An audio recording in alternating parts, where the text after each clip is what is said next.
guys, it's Cece, and today I'm going to be talking about Gillian Flynn. Today I'm going to be doing an author spotlight on the author Gillian Flynn. Gillian Flynn is one of my favorite writers in the world. I adore her, and I've read everything that she's written at this point, which is a sadly short list.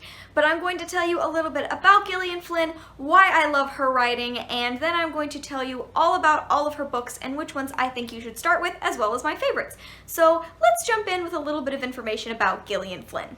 Gillian Flynn is from Kansas City, Missouri, and she got her undergrad degrees in English and journalism from the University of Kansas. She later moved to Chicago, where she got her master's degree in journalism from Northwestern. Later on, she moved to New York City and she wrote for Entertainment Weekly for 10 years. Her books, there are 3 novels and 1 short story, have all been nominated for numerous awards as well as winning a few, and she now lives with her husband and her 2 children in Chicago. Gillian Flynn writes psychological thrillers with female lead characters. So let me talk a little bit more about why I adore Gillian Flynn's writing. The main reason that I love Gillian Flynn is that she writes terrifyingly complex female characters. They are twisted and amoral and frequently unlikable, but they are some of the most complex and well-written female characters that I've had the pleasure of reading. They are just so fascinating in their twisted aspects. The thing about them is that they make you think, they make you question,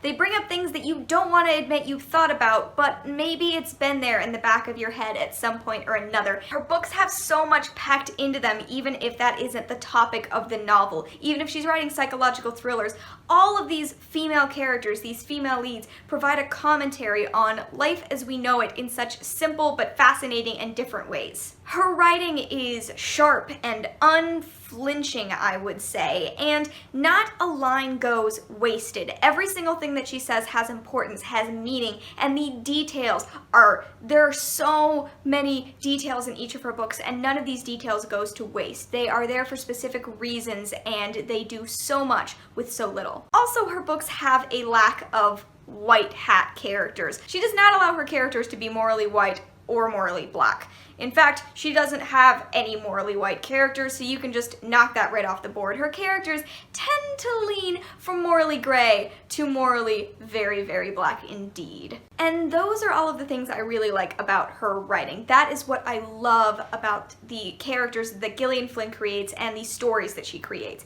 She puts all of these characters that you don't really have a reason to love into a situation, and even if you can't root for any of them necessarily, they're characters that I've never seen before, and if I have seen them before, I've never seen them done as well. So now I'm going to talk about her books. I'm going to do this in publication order, which would mean I'm starting out with Sharp Objects. Sharp Objects came out in 2006, and how to explain this novel, because it's a ride. It's an adventure of a book. Basically, this book follows a main character shortly after she's been released from a psychiatric hospital, and she is a journalist, and so she goes back to her job at a big city, and her boss tells her that there have been 2 murders that happened in her hometown, and he is sending her to go out and get the scoop on these murders because it is where she is from. But her town is twisted, and some stuff goes down. Now, when I say twisted, the thing with Sharp Objects that makes it hard to recommend to people is that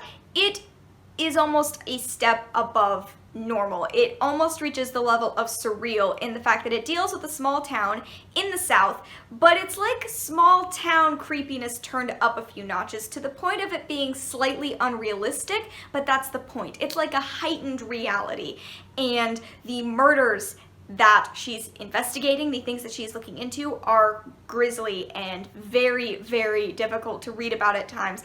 But this book is so short, it takes you like no time to read, but it packs so much in there, and the lead character, it's a lot. And that is basically Sharp Objects. So, moving on to the next book. Her next book is a book called Dark Places, and it came out in 2009. This is a book that follows a woman named Jessica Day, and when she was a child, her family was brutally murdered, and the only people left alive were her and her older brother was convicted of these like ritualistic murders. In the present day, Jessica is not very stable as a person, and she is approached by this guy who's from a club where they basically talk about murderers and if they've been wrongly convicted, and he wants her point of view because there are some people in the group, they don't think that her brother actually killed her family. And so Jessica has to kind of revisit her past, examine what she knows, and the narrative is from the present day as well as recounting the day that her family was murdered when Jessica was around like 7 or so, somewhere around there in age. This book is such a good murder mystery book in that you spend so much time. At some point in this book, you think that everyone has done it. Like, the most ridiculous person that you know could never commit the crime. At some point in the book, you're like, well, maybe it was them. Maybe it was. And it's fantastic. Of course, like, I'm recommending Gillian Flynn. Of course it's fantastic. The next book of hers that I'm going to be talking about is Gone Girl, and this book came out in 2012. This book is a little bit harder to describe. I think a lot of her books are hard to describe because you don't want to go in knowing too much. Basically, this book begins with Nick Dunn, and it is the morning of his 5th wedding anniversary, and he discovers that his wife is missing. There is a huge investigation underway, lots of different clues are appearing, stuff is being thrown around, and Nick starts to be under suspicion for her disappearance, and that is all I'm going to say.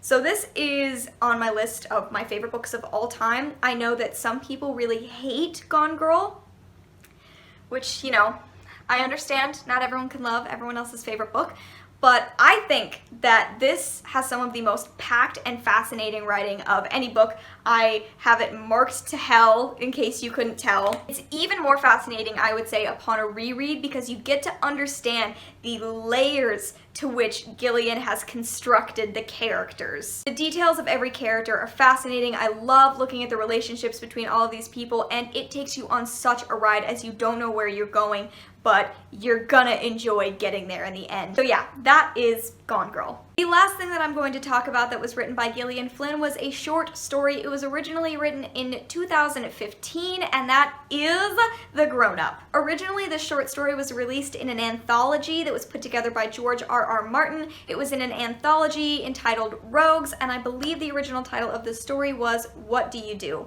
But it has now been released as its own little teeny tiny short story. This is basically just a ghost story. It's supposed to be a haunted house story, and I don't really want to say more than that. I think as much as you describe the story, like, it's not even 100 pages long. You're gonna start giving stuff away. I would say this is actually my least favorite of Gillian Flynn's books because I think Gillian writes so much better the more room that she is given. Her strength is characters, and she can't really develop the characters fully in this little amount of time. The first half is supremely suspenseful and a little bit spooky, and it's a pretty good haunted house story even if the ending doesn't quite deliver. So my ranking of all of these books, if you were curious, from least favorite to most favorite, my least favorite, as I said, is The Grownup, then Dark Places, Sharp Objects is my second favorite, and then Gone Girl is my favorite.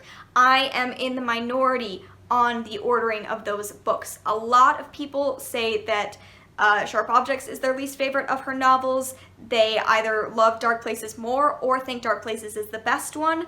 That is generally what I've seen, but that is how I rank them. I just found Sharp Objects fascinating in its small town creepy aspects a little bit more than I enjoyed Dark Places. And now I'm going to recommend where you should start with Gillian Flynn. The thing is, because Gone Girl is one of my favorite books, I tend to want to recommend that one to people, but I don't necessarily think that that's the best way to do it because I think there can be a harm in recommending an author's best work for someone to read first because after that, nothing's gonna quite live up to that. I read Gone Girl first and everything else I've read after that has been really, really good, but nothing has been Gone Girl level good. So I would personally actually recommend starting with Dark Places. I think that it's a great introduction to her writing and the kinds of characters that you're going to be getting. Jessica is just as complex and morally gray as her other characters are, and it's still a really fantastic mystery. Plus, a lot of people say that Dark Places is their favorite or their second favorite. So you have a higher, you know, you could really like that. But then Gone Girl is still available and out there to read for you, which is really exciting, I think. Oh, and the last thing, there are 2 adaptations of Gillian Flynn's work. First, there is the Gone Girl movie, and there is also a Dark Places movie. I've seen Gone Girl. I think it is one of the strongest adaptations I've ever seen. I just think it's fantastic, and I have not yet seen the Dark Places adaptation. I didn't hear a lot about it. It kind of had a limited release. I don't know if I heard incredible things about it, but I would highly recommend the Gone Girl adaptation. So there you go, that is all I have to say about Gillian Flynn and all of her work. I hope that I've convinced you to maybe pick up one of her books, and if I haven't, that's okay. I know she's not for everybody, but I think that she is one of the most talented writers that we currently have, and she is definitely one of the most talented female authors that I've had the pleasure of reading. If you've read any of Gillian Flynn's books already, please let me know what your favorites are down below, what you like about Gillian Flynn. If you really don't like Gillian Flynn, I suppose you could tell me that too, but you're gonna hurt me a little bit, but I'd be curious to hear why you don't like her. Thank you guys for watching. I hope that you enjoyed, and I will see you in another video very soon. Bye!